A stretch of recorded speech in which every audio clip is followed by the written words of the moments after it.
দুদিন থেকে মনটা বড় খারাপ। জানি না কেন বারবার এক কথা মনে পড়ে যাচ্ছে। কেন হলো আমার সাথে এরকম? আমি ভাবিনি যে আমার সাথে এরকমটা হবে, কিন্তু কি করা যাবে, ওটা হওয়ারই ছিল, তাই হয়ে গেছে আমার সাথে। তোমরা হয়তো ভাবছো আমি কিসের কথা বলছি। আরে, আমাকে একজন কাছের মানুষ বড্ড আশা করে আমাকে দুটো পাখি দিয়ে গিয়েছিল, কিন্তু সে আর থাকলো না। হ্যাঁ, আছে একজন, এই যে একজন, কিন্তু একজন নেই। দুদিন আগে রাত্রিবেলা ওদের তো বারান্দায় রাখা হতো, তাই বারান্দা থেকে আমি ওদের রেখে ঘরে চলে এসেছিলাম।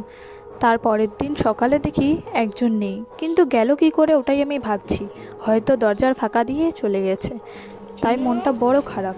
কি আর করা যাবে, এই যে ইনি ইনি এখন বড্ড একা, তাই ভাবছি এর জন্য একজনকে আনা খুব দরকার। দেখা যাক কবে আনা যায়।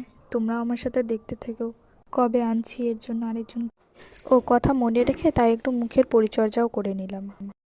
তোমরা আমার পাশে থেকে সাবস্ক্রাইব, লাইক, কমেন্ট, শেয়ার করে দিও। টাটা।